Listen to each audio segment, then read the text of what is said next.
I wore my Apple Watch to brunch. I didn't even think about it. My stepfather did. In front of the diner, with my mom watching. Then he saw what the watch had recorded. And that's when everything changed. My name is Emma Lane, and I'm 32 years old. I've been living alone in Phoenix for over a decade now, writing code for a tech company downtown. Most Sunday mornings, I'm either debugging programs or hiking Camelback Mountain before the heat sets in. But that morning, I was driving to meet my mother for what she called a special family brunch. The text had come Friday evening. Emma, honey, Carl and I would love to see you Sunday.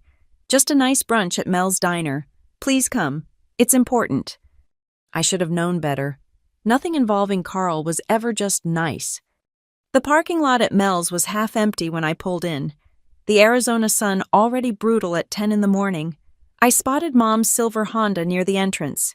As I locked my car, I glanced at my Apple Watch, a recent purchase I'd justified as a fitness tracker. The heart rate monitor showed 72 BPM. Normal, calm. That would change. Mom was already standing by the diner entrance, wearing that nervous smile she always had when Carl was involved. He stood beside her, arms crossed, studying the menu posted on the window like it held military secrets. Carl had been out of the Marines for 20 years, but he still carried himself like he was ready for inspection. Emma, Mom's voice pitched higher than usual. You made it. I hugged her, feeling how thin she'd gotten. Her flowered dress hung loose on her shoulders. Of course I made it, Mom. Carl didn't turn around. We've been waiting 15 minutes. I'm actually 5 minutes early, I said, checking my watch again. That's when he noticed it.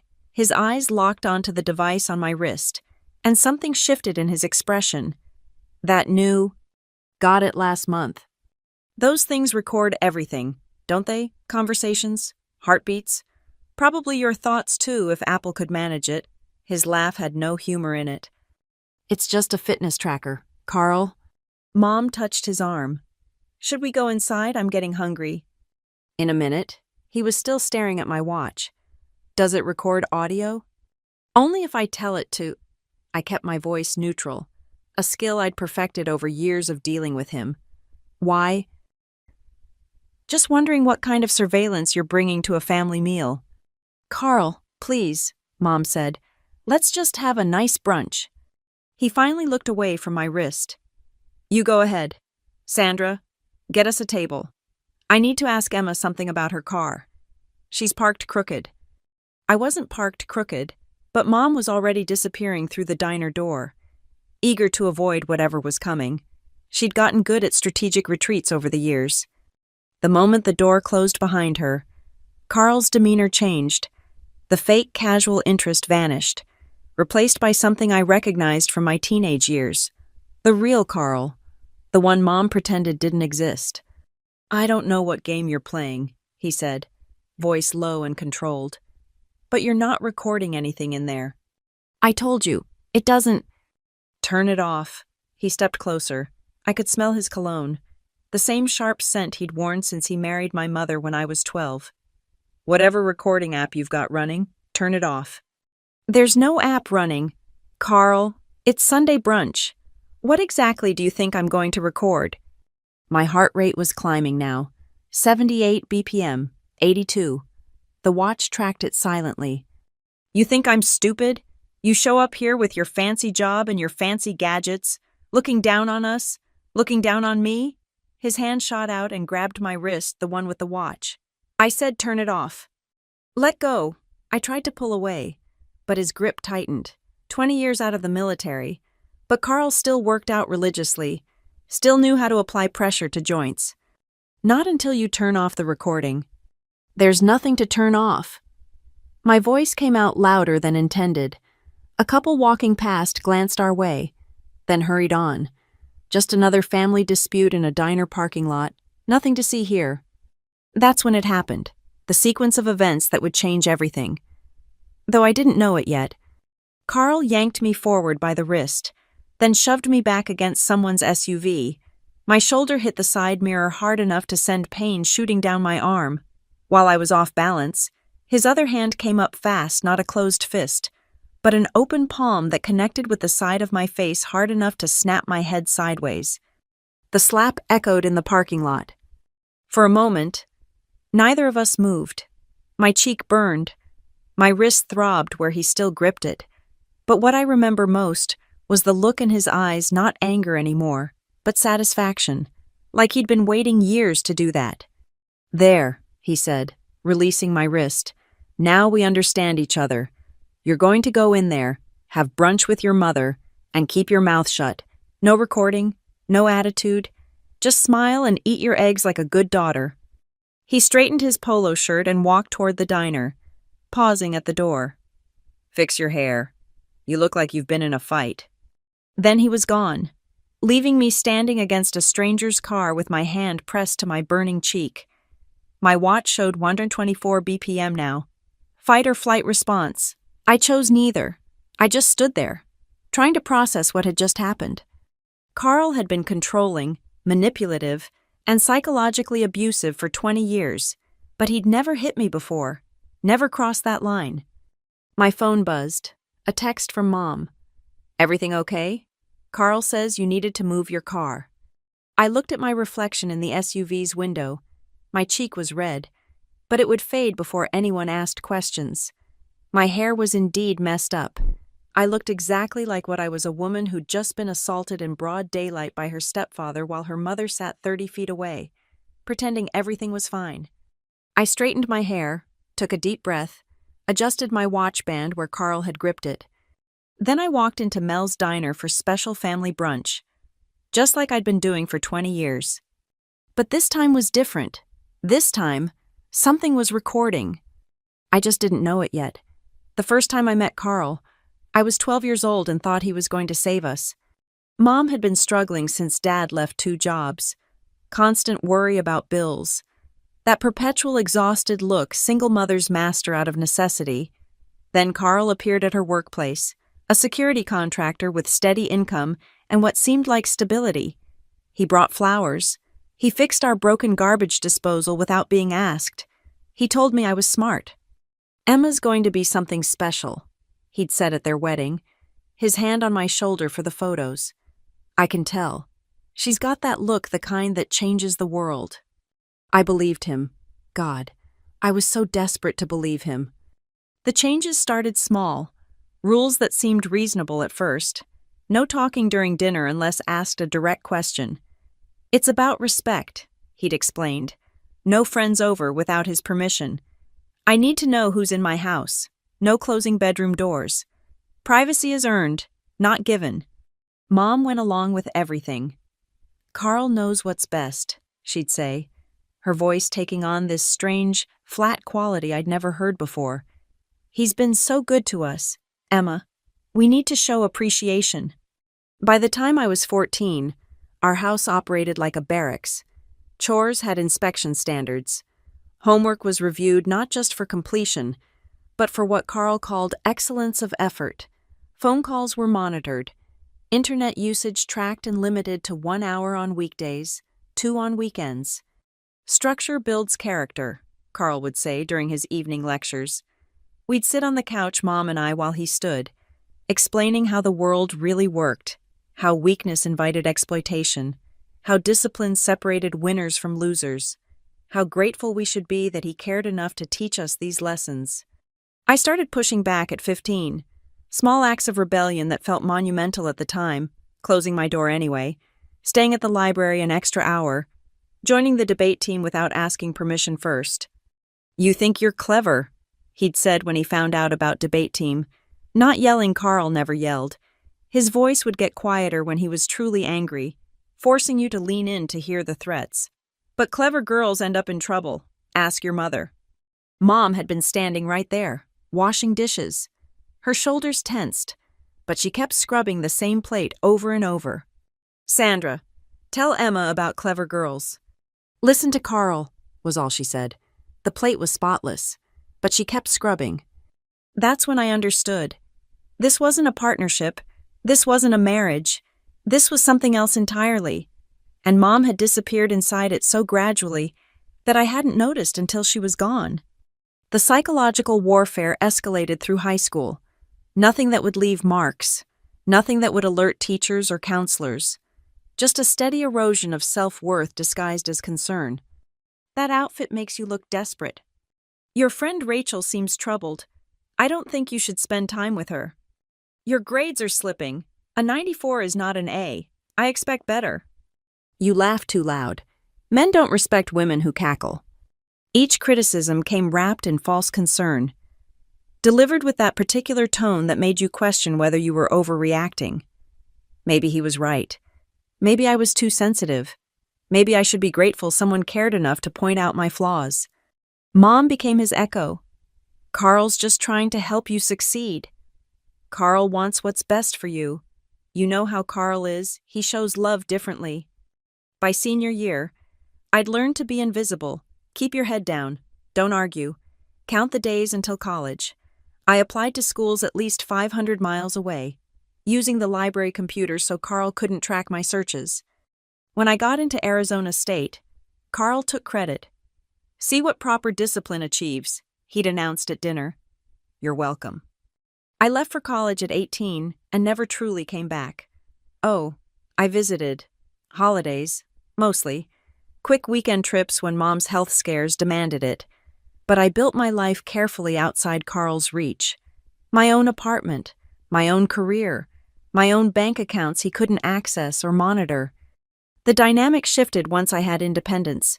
Carl couldn't control me anymore, so he turned to manipulation, guilt, delivered through my mother. Carl's hurt that you didn't call on his birthday. Carl thinks you're ungrateful for everything he's done. Carl says successful children take care of their parents. The financial requests started 5 years ago, always filtered through Mom, always framed as emergencies. The roof leaked. The car needed transmission work. Mom's medication wasn't fully covered by insurance. Each time, I paid. Not for Carl, never for Carl, but for the woman who used to sing while she cooked, before she learned that Carl preferred silence. During visits, Carl would needle me with passive-aggressive comments. My job was playing with computers. My apartment was wasteful for one person. My lack of a husband meant I was probably too picky. Each jab calibrated to wound but not enough to justify confrontation. You're so sensitive, he'd say if I reacted. I'm just joking. Sandra, tell her I'm joking. And Mom would nod, that empty smile fixed on her face. He's just joking, honey. I developed strategies, short visits, public meetings, always have an exit plan, never be alone with Carl, never engage with the provocations, just smile, nod, pay whatever they needed, and leave. It worked for years. I thought I'd found a sustainable balance supporting Mom while maintaining safe distance from Carl. I could handle the comments. I could handle the manipulation. I was an adult now. With my own life he couldn't touch. I thought I'd escaped. But trauma doesn't work that way. It lives in your body, in your reactions, in the way you flinch when someone raises their voice. It's in the way you over-explain yourself, constantly justifying your right to exist. It's in the way you give money you don't have because somewhere deep down, you still believe love has a price tag. And sometimes, trauma sets traps. It tells you that you're overreacting, that you're too sensitive, that families are complicated, and this is just how yours works. It whispers that you should be grateful after all. He never hit you. Until he does. Standing in that diner, watching Carl cut his eggs with military precision, while Mom chattered nervously about her garden. I pressed my tongue against my teeth to keep from screaming. My cheeks still burned. My wrists still ached. But I sat there, playing the role I'd perfected over 20 years. The good daughter, the grateful one, the girl who knew her place. Emma's doing so well at work, Mom was saying. Aren't you? Honey, tell Carl about your promotion. I looked at Carl. He was watching me over his coffee cup, waiting to see if I'd comply, testing whether that slap had achieved its purpose. It's nothing special, I heard myself say. Just a small raise. He smiled then, a real smile, the kind that reached his eyes.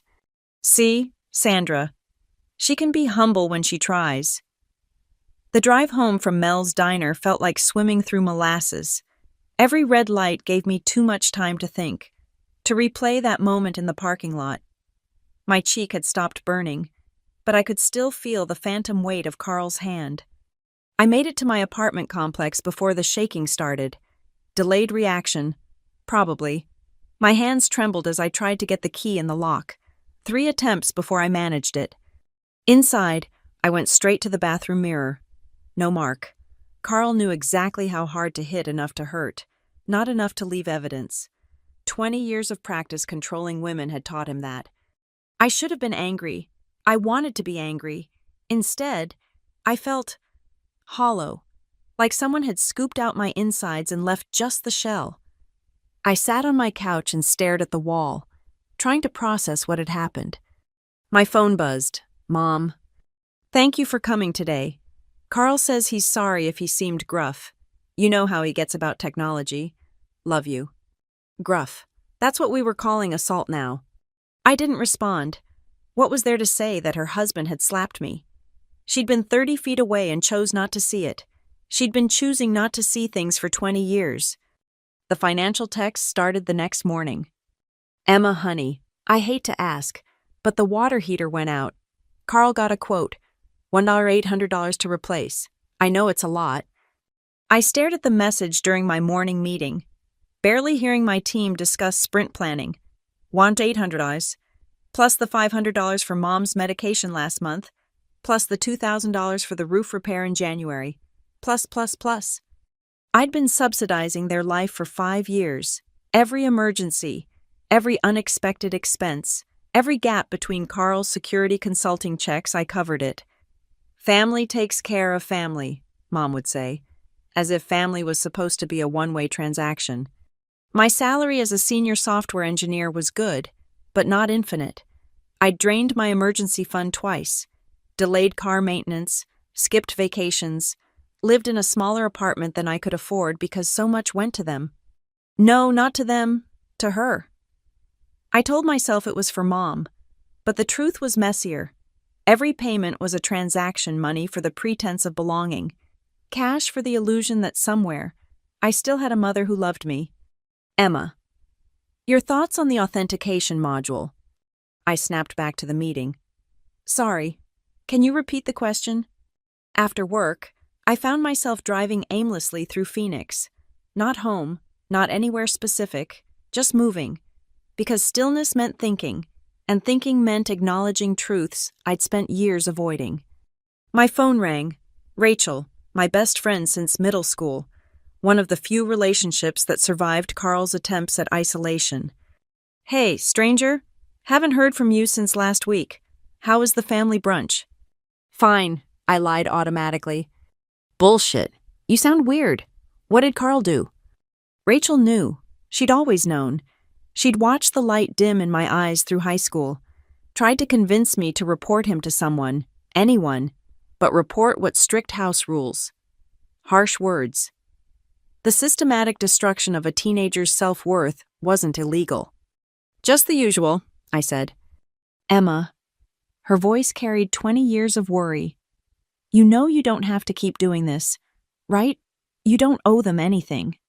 She's my mom, Rach. No, your mom was the woman who taught you to ride a bike and made Halloween costumes from scratch. That person is gone. What's left is Carl's puppet. The truth of it hit like cold water. He hit me. Silence. Then what? In the parking lot, he slapped me. I'm coming over. Now? No, I'm fine. I'm coming over. She hung up. 30 minutes later, she was at my door with wine and rage. We're calling the police, she said, not even waiting to get inside. And say what my stepfather slapped me once, no witnesses, no marks. They'll laugh me out of the station. Then we're telling your mom. She was there, Rach, inside the diner. But she was there. She knows who Carl is. She's always known. We sat on my couch, passing the wine bottle between us. Rachel had been there for all of it, the slow transformation of my mother, the escalating control, my escape to college. She'd celebrated when I got my first apartment, my first job, my first promotion, all the milestones that meant I was free. Except I wasn't free. I was still that 12-year-old girl, desperate for approval from people incapable of giving it. "You need to cut them off," Rachel said. "Completely. No more money, no more visits, no more pretending this is normal." I can't abandon her. "She abandoned you first." The words hung between us, true words, painful words. My phone buzzed. Another text from Mom about the water heater, then another about how Carl was stressed about work, how I shouldn't take things personally, how family forgives. "Look at her," Rachel said, reading over my shoulder. "She's not even asking if you're okay. It's all about Carl's feelings, Carl's needs, Carl's version of events." She was right. In all the messages, not one asked how I was. Not one acknowledged that something had happened in that parking lot. The slap had been erased from history, filed away with all the other things we didn't talk about. I thought about the money, nearly $30,000 over 5 years. Enough for a house down payment. Enough for the European trip I'd always dreamed of. Enough for 100 things I'd denied myself because family takes care of family. But what family? The mother who chose her abuser over her daughter, the stepfather who saw me as an ATM with inconvenient opinions. Where was my family when I graduated college, when I got promoted, when I needed surgery last year and took an Uber home because asking them for help wasn't worth the lecture about inconvenience? "I don't know how to stop," I admitted. "It's like I'm programmed. She asks, I pay, she calls, I answer, she pretends everything is fine. I pretend to believe her." "Then start small," Rachel suggested. "Don't respond to the water heater text. See what happens." What happened was escalation. When I didn't respond for 2 days, the messages multiplied. Mom called 6 times. Carl even sent a text rare for him reminding me about family obligations and how disappointed he was in my selfishness. By day 3, Mom was invoking my dead father. "Your dad would want you to take care of me." That's when something snapped. Not broke, snapped back into place. A piece of myself I'd lost at 12. When a man with military bearing promised to take care of us and I believed him. My dad would want a lot of things. He'd want his daughter to be happy. He'd want his wife to be safe. He'd want his memory to be more than a manipulation tactic. He wouldn't want this. I opened my banking app and looked at the automatic transfer I'd set up. $500 monthly to Mom's account, plus whatever emergencies arose. Money I sent without question, without thanks, without any acknowledgement of the sacrifice it represented. My finger hovered over the cancel transfer button. Not yet, but soon. Because Carl had made a mistake in that parking lot. He'd shown me exactly what I was to him, not a stepdaughter, not even a person, just an obstacle between him and complete control. But obstacles can move, and sometimes they can push back. I didn't know about the recording yet, didn't know that my watch had captured everything. All I knew was that something had shifted in that parking lot. Some final tolerance had been exceeded. The water heater could wait. They'd figure it out. They always had before I started paying. And maybe it was time to remember who I was before they taught me I was nothing. 3 days after the brunch, I was reviewing code when my Apple Watch pinged with a notification I'd never seen before. Fall detection event, review recording. I frowned. I hadn't fallen. The watch must have malfunctioned. But curiosity made me tap the notification. The health app opened, showing an incident logged Sunday at 10:47 a.m. My heart rate spiked as I realized that was the exact time Carl had shoved me against the car. There was an audio file attached. My hands trembled as I found my AirPods, needing privacy even though I was alone in my apartment. I pressed play. Carl's voice filled my ears, crystal clear. "I don't know what game you're playing, but you're not recording anything in there." My own voice, trying to stay calm. "I told you, it doesn't..." "Turn it off." The recording continued. Every word, every threat, the sound of my body hitting the car, the sharp crack of his palm against my face, even his satisfied breathing afterward. "Now we understand each other. You're going to go in there, have brunch with your mother, and keep your mouth shut." I played it 3 times. each repetition making it more real. The fall detection feature had interpreted the violent shove as a potential fall and automatically activated recording, a safety feature I'd forgotten about when I bought the watch. For 20 years, it had been my word against his. Every manipulation, every cruel comment, every moment of psychological torture all dismissed because there was no proof. Carl was too smart, too careful. He knew how to hurt without leaving evidence. Until now, I sat on my bedroom floor, laptop open, researching. The recording was legal. Arizona was a one-party consent state, and even if it wasn't, the recording was unintentional, an automatic safety feature, not deliberate surveillance. My phone rang. Mom again? I let it go to voicemail. Emma, honey, I don't understand why you're being so difficult. The water heater is getting worse. Carl says if we don't replace it soon, it could flood the garage. Please call me back. This silent treatment is childish. Childish. Being slapped by your stepfather and needing space was childish.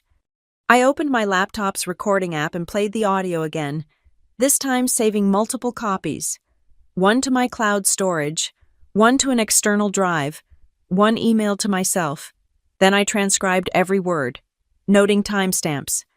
I said turn it off, 10:47:23. Not until you turn off the recording, 10:47:28. Sound of impact, 10:47:35. Sound of second impact, the slap, 10:47:42. Each timestamp was a fact. Each word was evidence.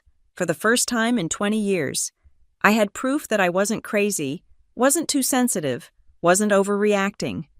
Rachel came over that evening. I played her the recording without warning. Her face went from confusion to shock to fury. Holy shit, Emma, this is evidence. This is assault, recorded clear as day. I know.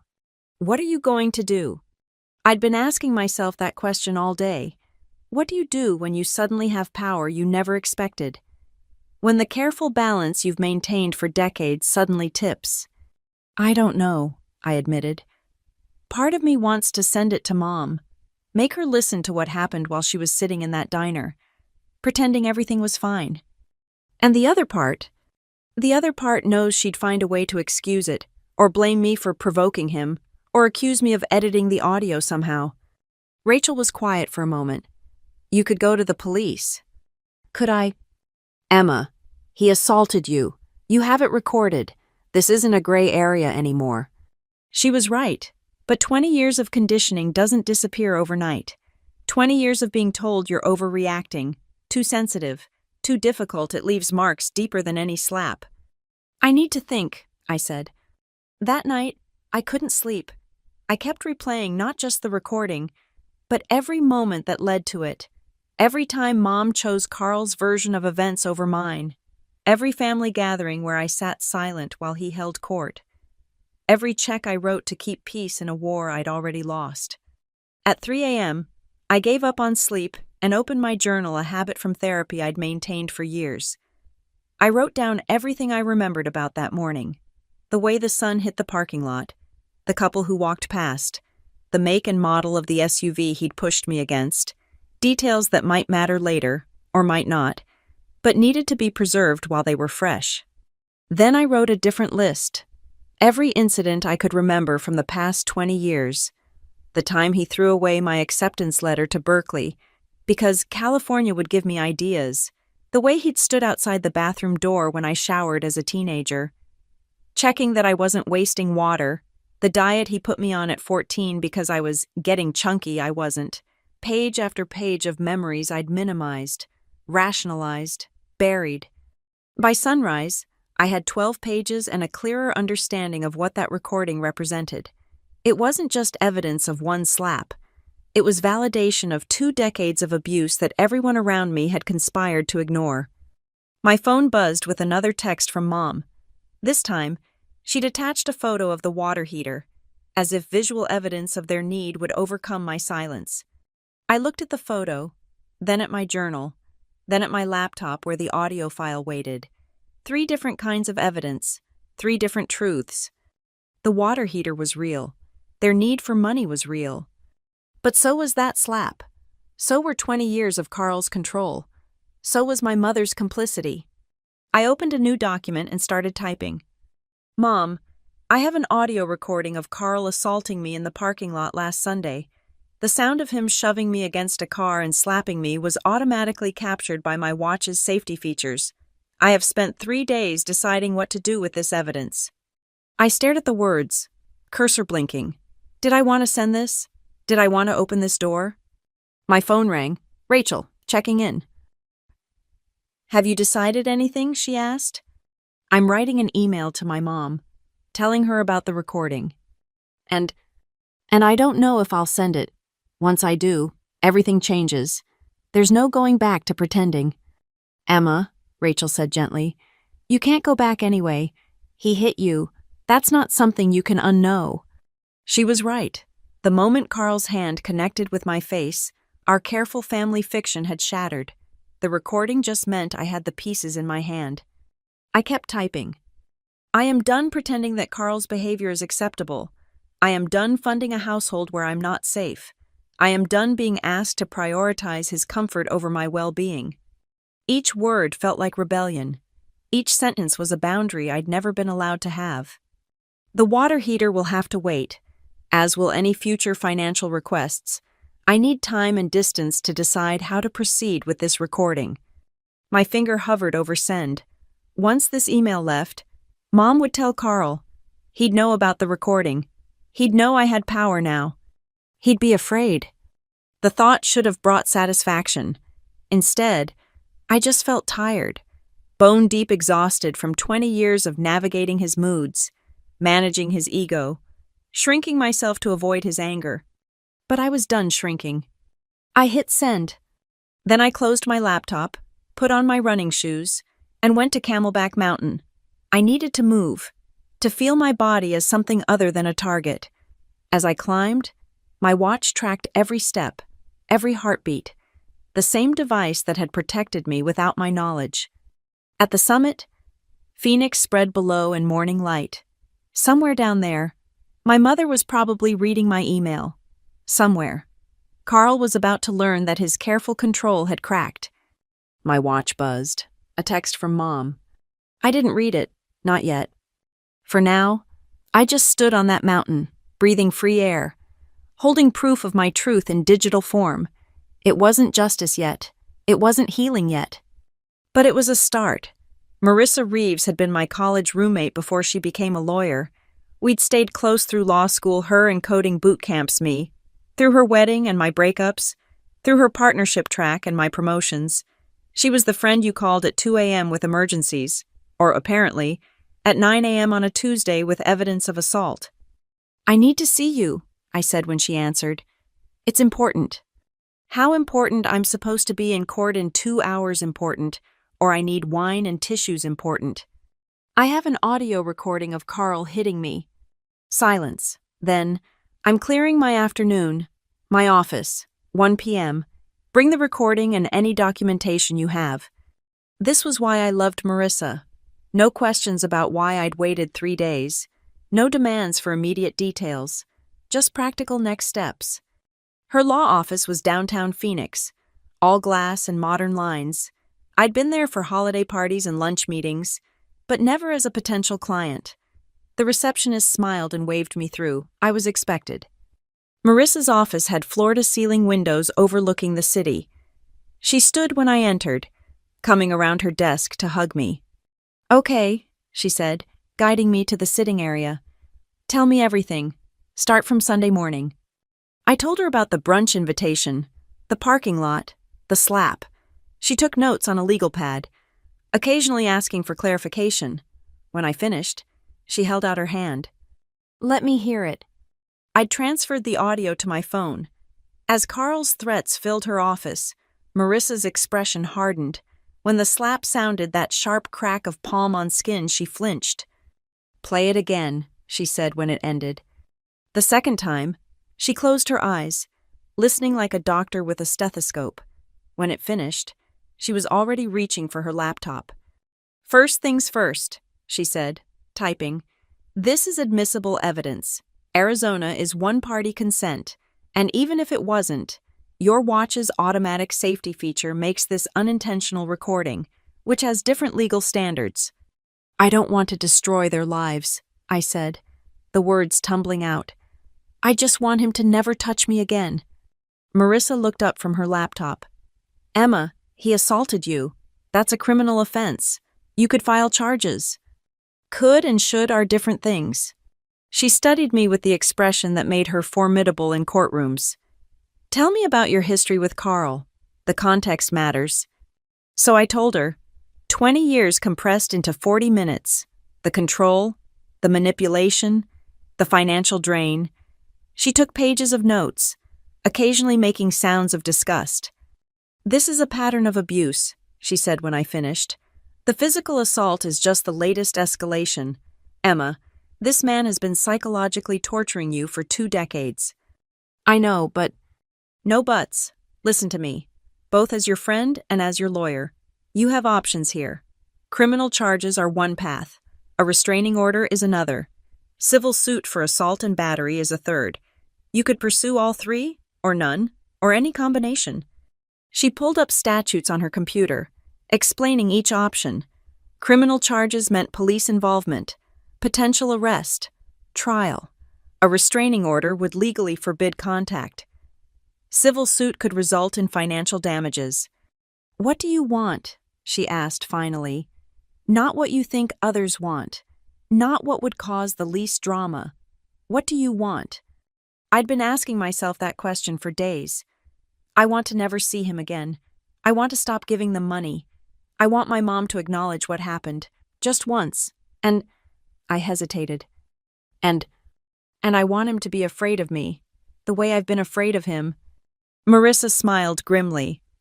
That last one we can definitely achieve. Here's what I suggest we start with a cease and desist letter. Formal notice that any further contact will result in legal action. We include a transcript of the recording, not the audio itself, but enough that he knows we have it. What if he denies it? Then we send the actual audio. Emma, this recording is your ace. We don't play it unless we have to, but he needs to know we have it. She drafted the letter while I watched. Legal language transformed my messy pain into structured paragraphs. The assault became battery. The years of control became pattern of harassment. My trauma became damages. We'll also address the financial exploitation, she said, typing. No more money. Any further requests will be considered harassment. My phone had been buzzing steadily. 12 missed calls from Mom. 6 from Carl, unusual for him. Multiple texts I hadn't read. They're panicking, I said. Good. They should be. Emma, can I be frank? Always.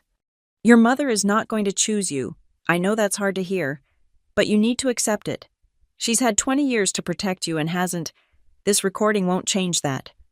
I know, I whispered, and I did. The child in me hoped differently, but the adult knew better. Marissa printed the letter, sliding it across to me. Read it. Make sure you're comfortable with everything. The letter was 3 pages of beautiful, terrifying legal language. It outlined the assault, referenced the recording, demanded no further contact, and warned of legal consequences for violations. It was everything I'd wanted to say for 20 years, translated into language Carl would have to respect. It's perfect, I said.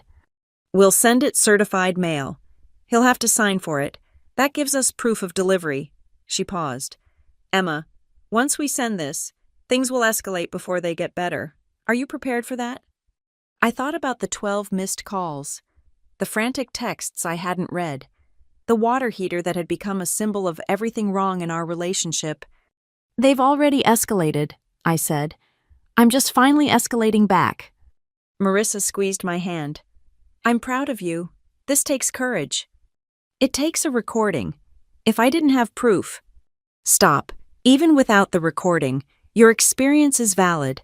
The recording just makes it easier to prove. There's a difference. She was right, but 20 years of gaslighting had left its mark. I needed that external validation, that irrefutable evidence that I wasn't crazy. What happens after we send the letter? I asked.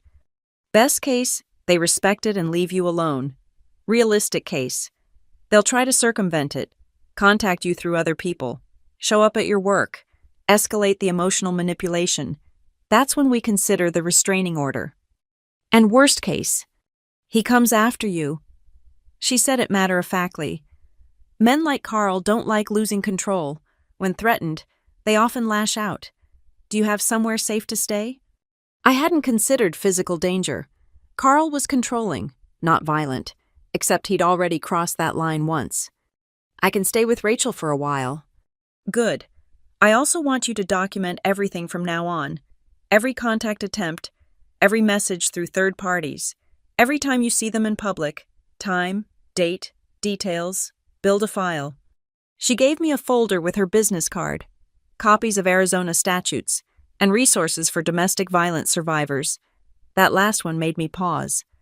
Is that what this is, domestic violence? Emma, he hit you. He's controlled and manipulated you for 20 years. He's financially exploited you. Yes, this is domestic violence. It doesn't have to look like movies to be real. I left her office with the folder clutched to my chest. The letter would go out tomorrow. By Thursday, Carl would know I had evidence. By Friday, everything would be different. In my car, I finally checked my messages. Mom's texts had evolved from confusion to anger to desperation. Emma, what is this about a recording? This is ridiculous. Call me immediately. Carl is very upset. You need to explain yourself. Are you trying to destroy our family? Your father would be ashamed of you. Please, honey, let's talk about this like adults. If you don't respond, I'm coming to your apartment. That last one was sent an hour ago. I started my car and drove, not home, but to Rachel's. As I pulled into her driveway, my phone rang. Mom again. This time, I answered. Emma, finally. What is this nonsense about a recording? Her voice was shrill, panicked. In the background, I could hear Carl talking, though not his words. It's not nonsense. Mom, your husband assaulted me. I have it recorded. That's impossible. Carl would never. He did. Sunday morning, in the parking lot. You were inside the diner. Silence. Then, quieter. I'm sure it's a misunderstanding. You know how sensitive you are. There it was. The same dismissal I'd heard for 20 years. But this time, I had proof. I'm sending Carl a legal notice tomorrow. He's not to contact me again. Neither are you. Unless you're ready to acknowledge what happened. Emma, you can't. I hung up. Then I blocked her number. Then Carl's. Then I sat in Rachel's driveway and cried, not from sadness, but from relief. For 20 years, I'd been waiting for permission to protect myself, waiting for someone else to validate my experience, to say yes. That's abuse. You can leave now. The recording gave me that permission, but really, I'd always had it. I just needed to believe I deserved to use it. The certified letter was delivered on Thursday at 2:47 p.m. I knew because I'd been obsessively checking the tracking number. Carl had signed for it himself, his signature captured digitally, proof he couldn't deny receiving it. By 3:15 p.m., my work phone was ringing. I stared at it, recognizing the pattern. They couldn't reach my cell, so they'd looked up my office number. The caller ID showed Mom's name. I let it ring. Problems, my coworker Jason asked from the next cube. Family stuff, I said, trying to sound casual as the phone rang again. Take your time if you need to step out. But I didn't step out. I had code to review, a life to live, boundaries to maintain. The phone rang 6 more times that afternoon. I documented each call in the file Marissa had started Thursday 3:15 p.m., 4:45 p.m., 7 calls to work line from Sandra Reeves. That evening at Rachel's, I felt like a fugitive.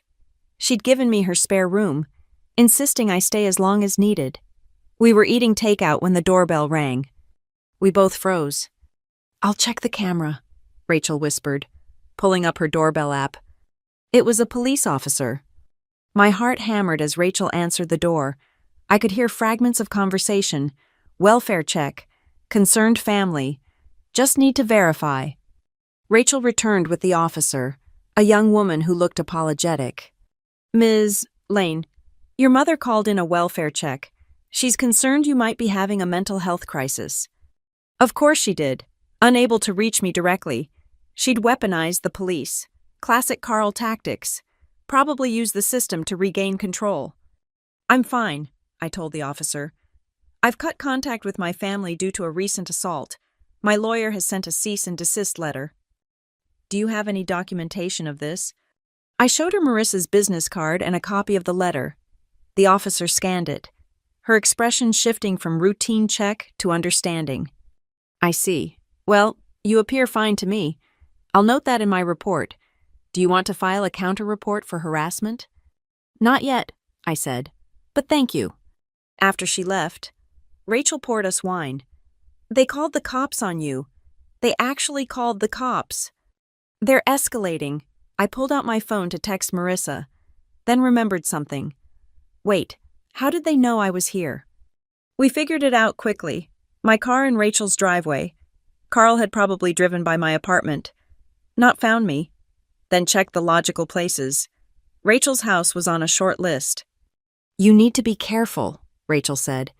If he's driving around looking for you. She didn't finish, but I understood. Men like Carl didn't handle rejection well. Friday morning brought a new development. My personal email. The one I hadn't given my family contained a message from an address I didn't recognize. The subject line.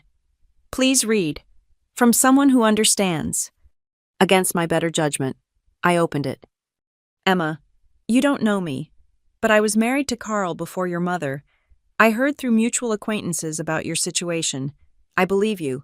He was the same with me. Though it never got physical, the control, the manipulation, the financial abuse, all of it. I left after 3 years, but not before he destroyed my credit and alienated me from my family. If you need a witness for any legal proceedings, I'm willing to testify about his pattern of behavior. Stay strong, Diana Morrison. I read it 3 times. Carl's ex-wife. Mom had always painted her as unstable, bitter, unable to handle Carl's strong personality. Another woman gaslit into silence. I forwarded the email to Marissa with a note. Is this helpful? Her response was immediate. Very. Call me. This establishes pattern, Marissa said when I called. If we need to go to court, having a previous victim testify is gold. Can I reach out to her? Yes. Good. Also document that welfare check. That's harassment through official channels.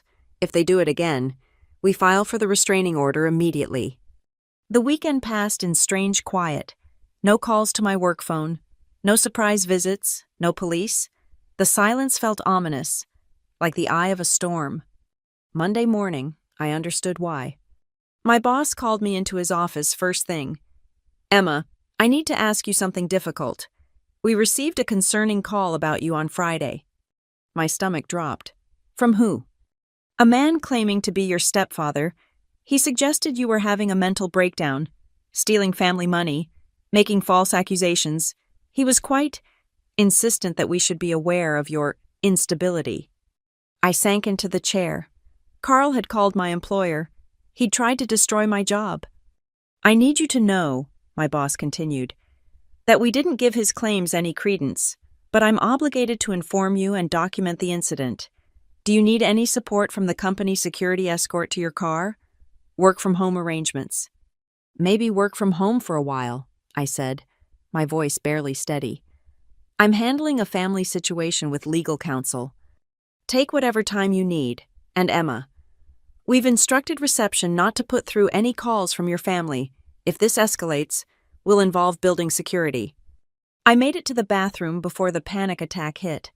Locked in a stall, I gasped for air as the full weight of Carl's intentions crashed over me.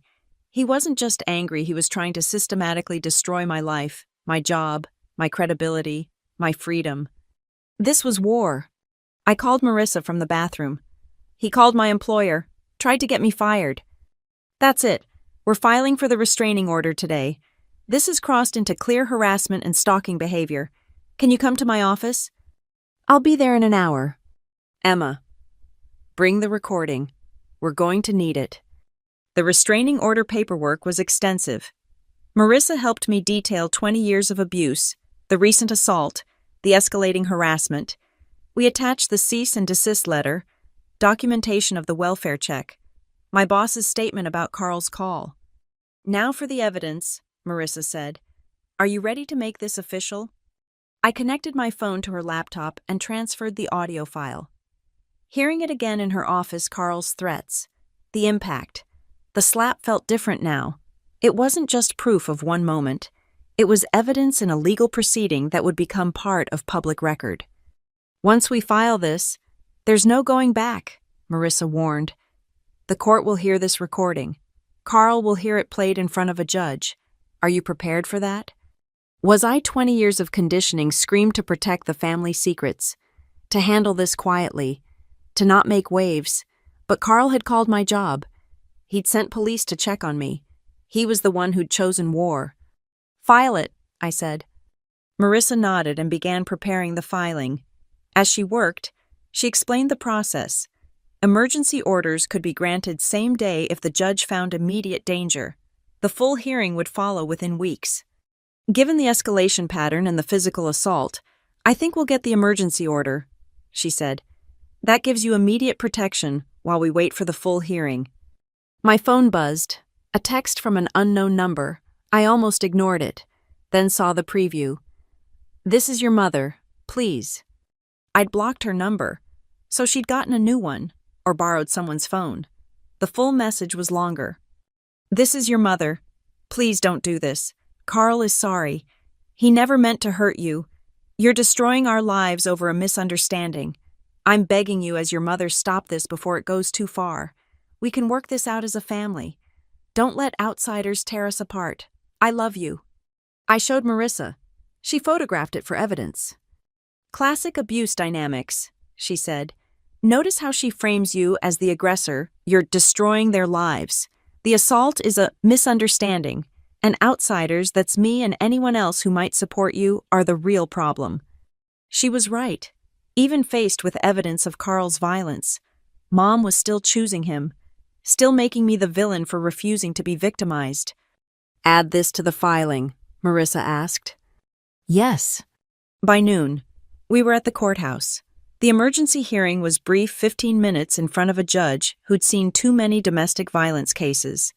Marissa presented the evidence efficiently. The recording played in the quiet courtroom, Carl's threats echoing off institutional walls. The judge barely hesitated. "Emergency protection order granted. The respondent is prohibited from any contact with the petitioner, directly or through third parties. Minimum distance of 500 feet. Full hearing scheduled for," she checked her calendar, "November 15th, next case." And just like that, I had legal protection. A piece of paper that said Carl couldn't come near me. As we left the courthouse, Marissa explained next steps. Carl would be served within 24-48 hours. Once served, any violation would result in immediate arrest. "This is when he'll be most dangerous," she warned. "Men like him don't handle loss of control well. Stay vigilant." But for the first time in 20 years, I felt something other than fear when thinking about Carl. I felt powerful. He could call my job, send police, recruit flying monkeys to text me. None of it mattered now. The law was on my side. The recording had tipped the scales. That night at Rachel's, I opened a bottle of good wine, the kind I never bought because that money might be needed for Mom's emergencies.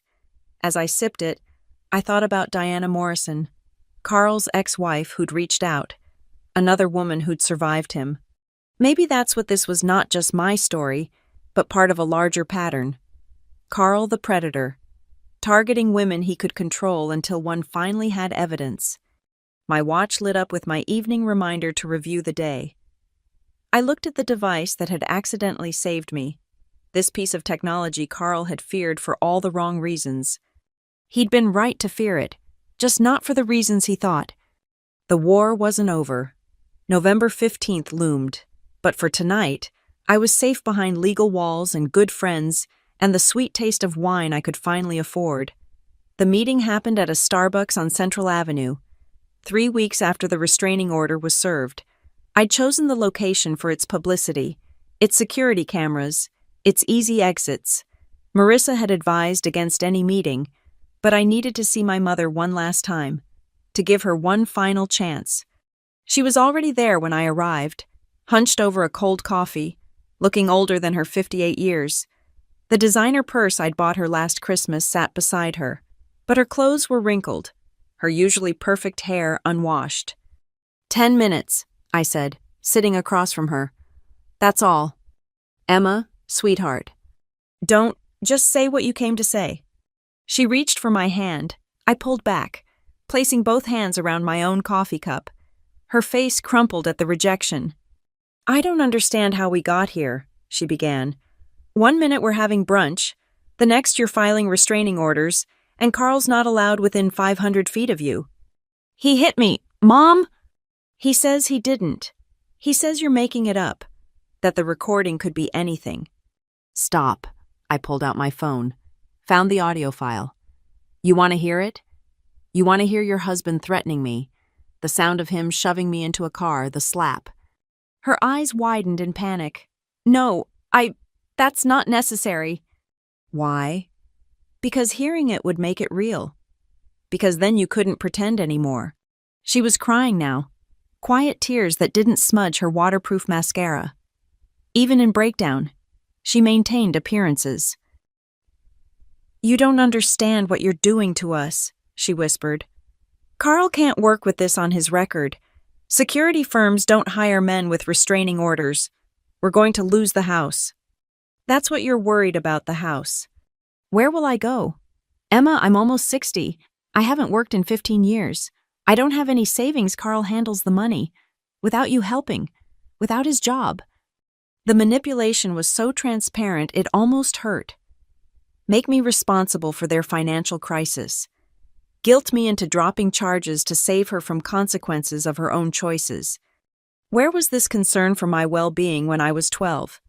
I asked, when he made me sit in silence at dinner, when he monitored my showers, when he threw away my college acceptance. He was trying to give you structure. When he told me I laughed too loud, when he said I was getting fat, when he isolated me from friends. My voice was rising. Other customers were starting to look. Where were you, Mom? I was there. I was always there. No, Sandra was there. Mom disappeared the day she chose Carl over her daughter. She flinched like I'd slapped her. Good. Maybe physical metaphors were all this family understood. That's not fair. I love you. Everything I did was for you. To give you a stable home. A stable home? Is that what you call it? I have PTSD, Mom, actual diagnosed PTSD, from growing up in that house. I've been in therapy for 5 years trying to undo what you let him do to me. I didn't know. You knew. The words came out flat. Certain. You knew every time you told me to not upset Carl. You knew when you made excuses for his behavior. You knew when you stood in that diner while he was outside hitting me, and you pretended everything was fine. She shook her head frantically. I didn't know he was going to... Yes, you did. Some part of you knew exactly what he was capable of. That's why you went inside. That's why you've gone inside every time for 20 years. Because if you don't see it, you don't have to do anything about it. What was I supposed to do? Her voice cracked. Leave with no money, no job, nowhere to go. At least with Carl, you had a roof over your head. Food, stability. I would have rather lived in a car with a mother who protected me than in a house with one who didn't. The words hung between us. Truth has weight, and this one was heavy enough to break something. I watched it happen the moment she realized I meant it, that I would have chosen poverty with love over comfort with abuse. I did the best I could, she said finally. The default defense of every parent who knows they failed. No, you did what was easiest for you. There's a difference. She was sobbing now, ugly crying that drew stares and whispers. Part of me wanted to comfort her. 20 years of training said to apologize, take it back, make it better. But I thought about 12-year-old Emma, waiting for someone to save her, learning that no one would... I need money, she said suddenly, desperately. Just this last time. The lawyer fees. The house payment, we're drowning. If you ever loved me, please. And there it was. The real reason for this meeting. Not reconciliation, not understanding, not even goodbye. Just one more transaction. No. Emma, please, I'm your mother. My mother died when I was 12. You're just the woman who let Carl raise me. I stood to leave. She grabbed my wrist, the same one Carl had grabbed in the parking lot. I looked down at her hand, then up at her face. Let go. She held on tighter. You can't just abandon me. I'm your family. Family doesn't hit family. Family doesn't choose abusers over children. Family doesn't call the police for welfare checks when they don't get their way. That was Carl's idea. Everything is Carl's idea. Carl's rules, Carl's anger, Carl's needs. When do you have your own ideas? Mom. When do you choose something that isn't Carl? I pulled my wrist free. She slumped back in her chair, looking smaller than I'd ever seen her. I chose him because I loved him, she whispered. And you kept choosing him even when he hurt me. That's not love, Mom. That's cowardice. I turned to leave, then stopped. One more thing needed to be said. I'm not going to the full hearing. Marissa will represent me. The restraining order will probably become permanent. Carl will likely lose his security clearance. You'll probably lose the house. And none of that is my fault or my responsibility. How can you be so cold? You taught me. 20 years of watching you choose your comfort over my safety. 20 years of being told my feelings didn't matter. 20 years of being gaslit into silence. You created this version of me, Mom, the one who can walk away. I left her crying in Starbucks. As I walked to my car, my phone buzzed with a notification from my banking app. The automatic transfer to Mom's account, the one I'd never quite canceled, was scheduled for tomorrow. I opened the app and deleted the transfer. Then I went a step further and closed the joint account we'd opened when I was 18, the one she still had access to, for emergencies. $4,000 sat in it, my emergency fund she could tap. Not anymore. The account closure was instant.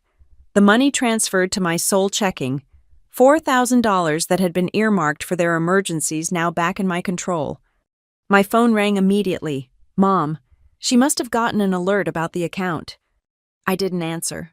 There was nothing left to say. That night, I sat with my laptop and wrote her a letter. Not to send, but for me. For the 12-year-old who'd needed someone to say these things. Dear Mom, I loved you completely. The way only children can love without conditions or reservations. That love survived years of watching you choose him. It survived your silence when I needed your voice. It survived your betrayal when you looked away. But love isn't enough when it only flows one direction. You'll tell people I abandoned you, that I'm cruel, ungrateful, mentally unstable. You'll paint yourself as the victim of a vindictive daughter. Carl will help you craft this narrative because it serves him too. But we both know the truth. You abandoned me first, in 1,000 small ways over 20 years. Every time you said, "Don't upset Carl." Every time you made excuses. Every time you chose his comfort over my safety. I'm not abandoning you now. I'm just finally choosing myself the way you never chose me. I hope someday you find the courage to leave him. Not for me, that ship has sailed, but for you. For the woman you were before Carl convinced you that love meant disappearing. But I won't wait for that day anymore. I've spent 20 years waiting for you to save me. Now I'm saving myself. Goodbye, Mom. I saved the letter in a folder labeled Things I'll Never Send and closed my laptop. Tomorrow would bring new challenges, the full hearing, Carl's inevitable extinction burst, Mom's continued manipulation. But tonight, I sat in my own space, with my own money, making my own choices. The 12-year-old girl who'd believed Carl would save them was gone. In her place sat a woman who'd learned the hardest lesson. Sometimes the only person who can save you is yourself. And sometimes saving yourself means letting go of the people who should have saved you first. The courtroom was smaller than I'd expected for the full hearing. November 15th had arrived faster than seemed possible, and I sat next to Marissa at the petitioner's table, my hands folded carefully to hide their shaking. Carl sat across the aisle with his lawyer, a man who looked like he specialized in getting bad men out of consequences. Carl wore his best suit, the one he saved for important security contracts. His military posture was on full display, every inch the respectable veteran. Mom sat in the gallery behind him. She'd lost more weight, her face gaunt beneath carefully applied makeup. She wouldn't look at me. "All rise for the Honorable Judge Patricia Reeves," the bailiff announced. No relation, despite the shared last name, just one of those cosmic coincidences that felt loaded with meaning. Judge Reeves was in her 60s, with silver hair and eyes that had seen too much. She reviewed the files in front of her, then looked up. "We're here for the permanent protection order hearing in the matter of Emma Lane versus Carl Brenner. Ms. Crawford, you may present your case." Marissa stood, every inch the professional. "Your Honor, we're seeking a permanent protection order based on documented physical assault and a pattern of escalating harassment. We have audio evidence of the assault, documentation of repeated contact attempts despite the emergency order, and evidence of the respondent attempting to interfere with my client's employment." "I'll hear the evidence." Marissa started with my testimony. I'd practiced this, but sitting in that witness chair, speaking into the microphone, felt surreal. "Please state your name for the record." "Emma Lane." "Ms. Lane, can you describe your relationship with the respondent?" "He's my stepfather. He married my mother when I was 12. "And can you describe the events of October 22nd? I told the story again. The brunch invitation, the parking lot, the watch, each detail carefully recounted while Carl stared at me with undisguised fury. "Was this the first time the respondent physically assaulted you?" "Yes, but there was a 20-year pattern of psychological abuse and control." Carl's lawyer objected. "Relevance, Your Honor. We're here about an alleged incident on October 22nd, not to litigate ancient history. Pattern of behavior is relevant to the necessity of a protection order," Judge Reeves ruled. "I'll allow it.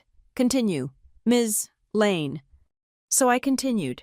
The rules, the isolation, the financial exploitation.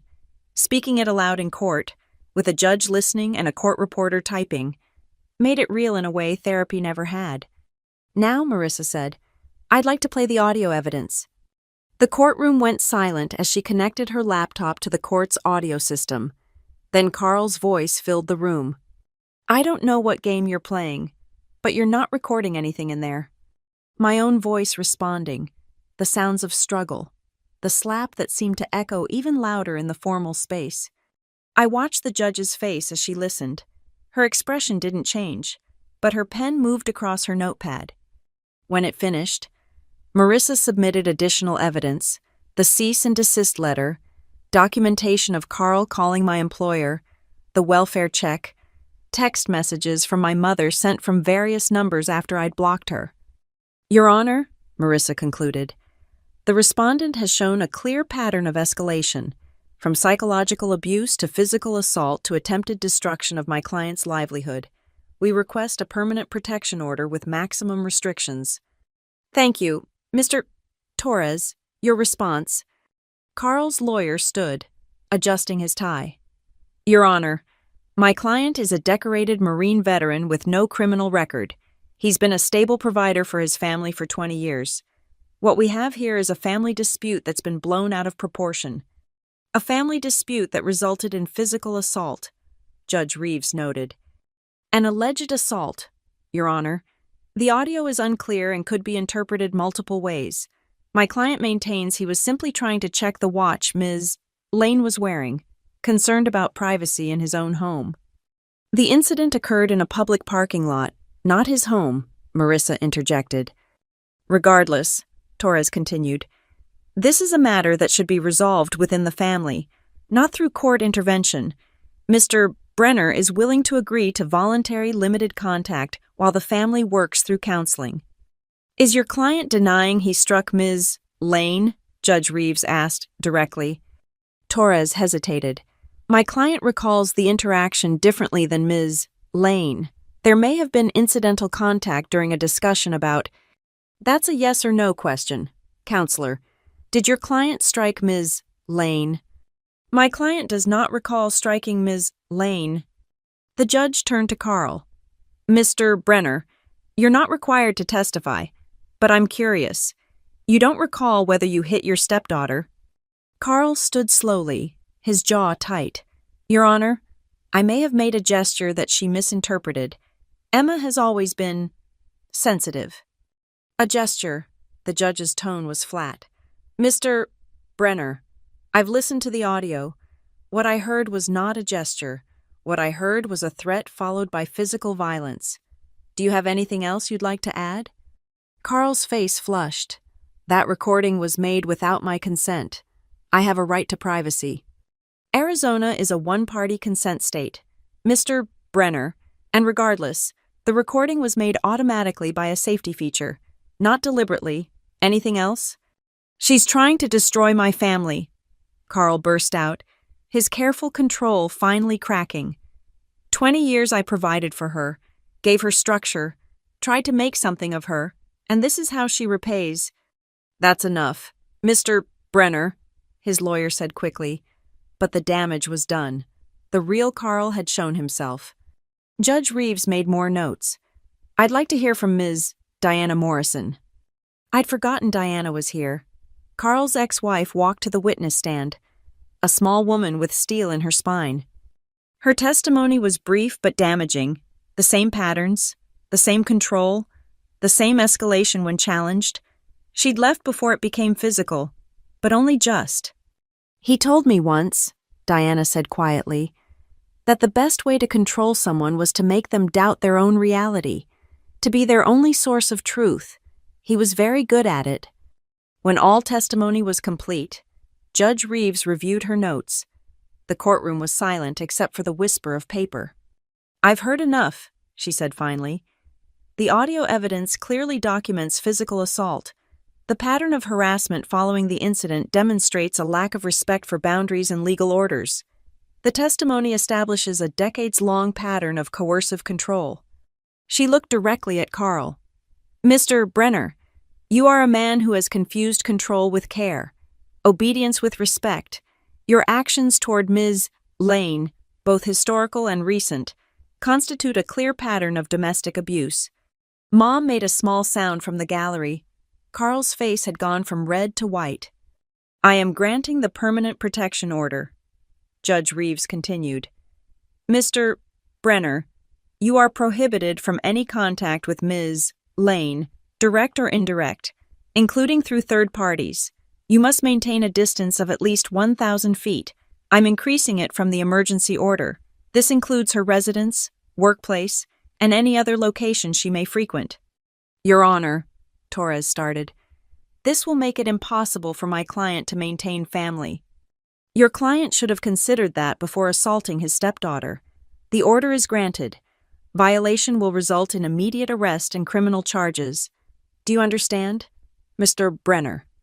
Carl nodded stiffly. I need verbal confirmation. I understand. His voice was barely audible. Good. This order is permanent unless successfully petitioned for modification, which would require substantial evidence of changed circumstances. Given the severity of the assault and the pattern of abuse, I would not expect such a petition to succeed. She turned to me. Ms. Lane, you have the full protection of this court. If Mr. Brenner or anyone acting on his behalf contacts you, report it immediately. This order is enforceable across state lines. Thank you, Your Honor, I managed. Court is adjourned. The gavel came down with finality. I stayed seated as the courtroom emptied. Carl left first, his lawyer's hand on his arm, not looking back. Mom lingered, staring at me across the space. For a moment, I thought she might speak. Then she turned and followed Carl out. You did it, Marissa said quietly. It's over. But it wasn't over. It was just beginning. The rest of my life without them. Without the toxic dance we'd performed for 20 years. Without the financial drain. The emotional manipulation. The constant fear. Diana Morrison stopped at our table on her way out. You're brave, she said simply. Braver than I was. Don't let anyone tell you different. Outside the courthouse, Phoenix's November sun felt like blessing. I stood on the steps, breathing free air, holding the protection order paperwork that meant Carl could never touch me again. My phone buzzed. "Rachel, how did it go?" "I won," I texted back. Then, because that didn't feel like enough, we won. 20 years of silence had ended with one recording, one piece of evidence that made it impossible to deny, minimize, or explain away what Carl was. My Apple Watch showed my heart rate 72 BPM.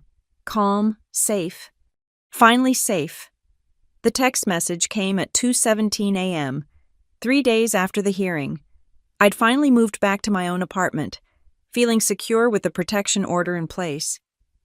My phone was on silent, but the vibration against my nightstand woke me. Unknown number. I almost ignored it, then saw the preview, "You think you've won." Against my better judgment, I opened it fully. "You think you've won, but you've destroyed everything. Your mother cries every night. We're losing the house. I can't get work because of your lies. I hope you're satisfied with ruining the family that raised you. You were nothing before me and you'll be nothing after. Watch your back." My hands shook as I screenshot the message. The number wasn't Carl's. He was too smart for that, probably a burner phone or borrowed from someone. But the language, the tone, the implicit threat, pure Carl. I forwarded it to Marissa immediately, then called the police non-emergency line. The officer who took my report sounded bored until I mentioned the protection order.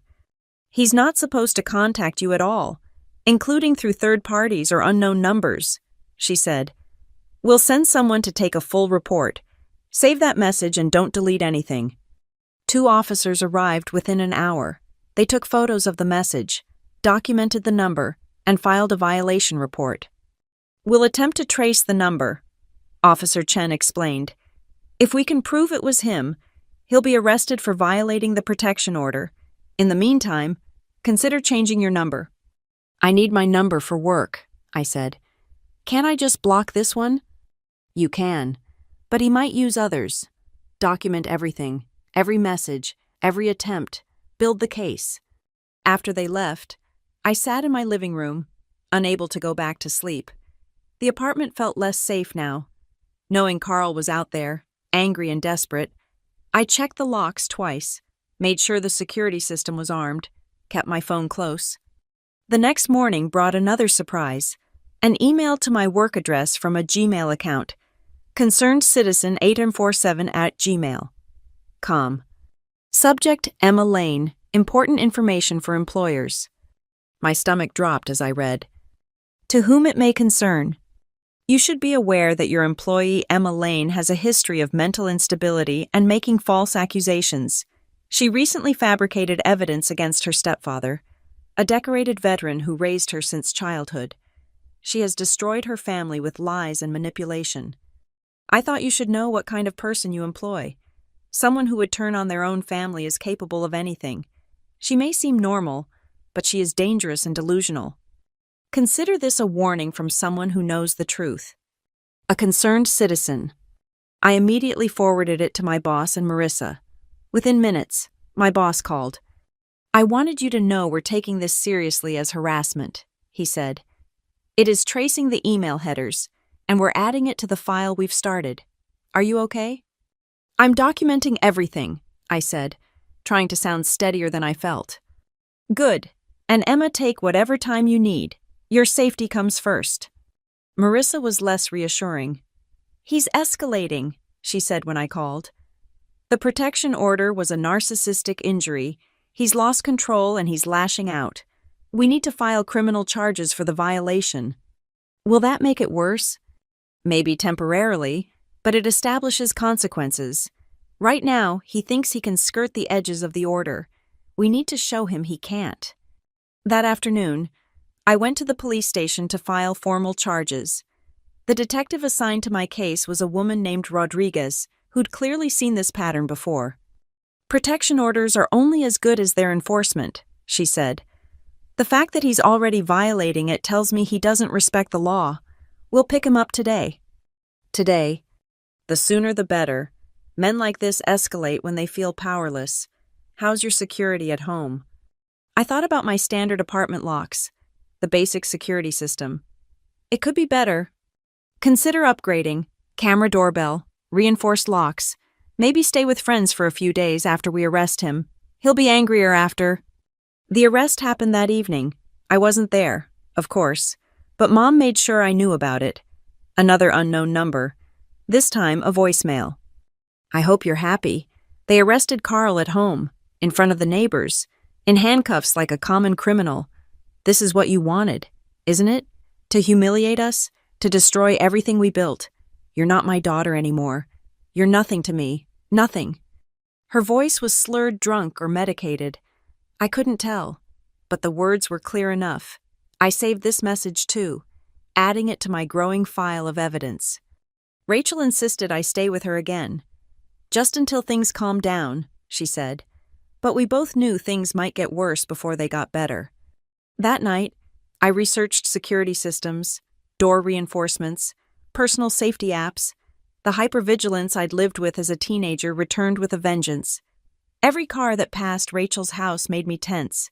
Every unknown number on my phone sent my heart racing. Carl posted bail the next morning. Marissa called with the news.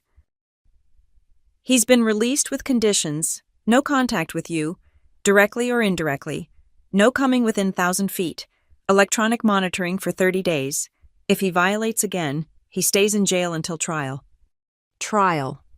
For violating the protection order, it's a criminal charge now.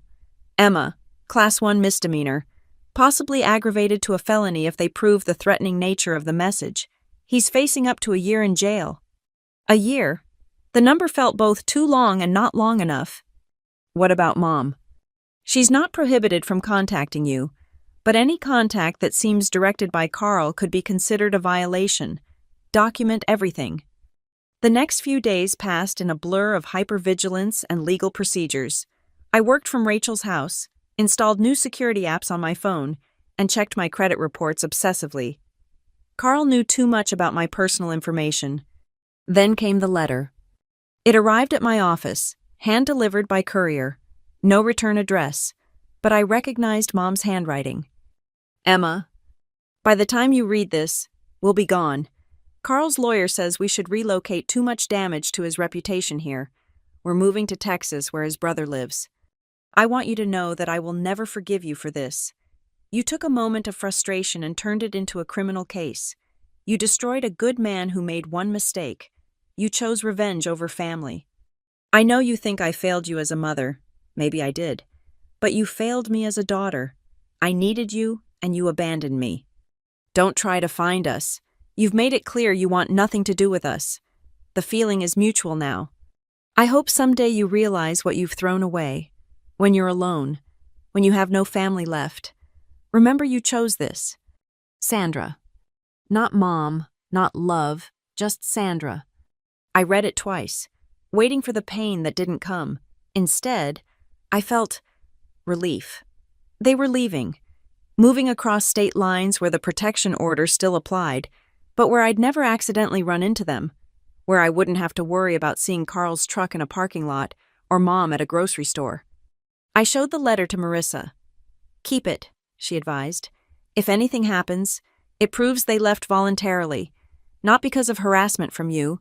They're already rewriting history. That night at Rachel's, we opened wine and ordered too much Thai food.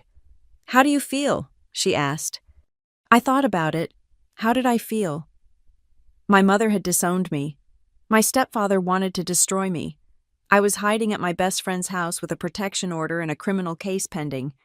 Free, I said finally. I feel free. It was true. For 20 years.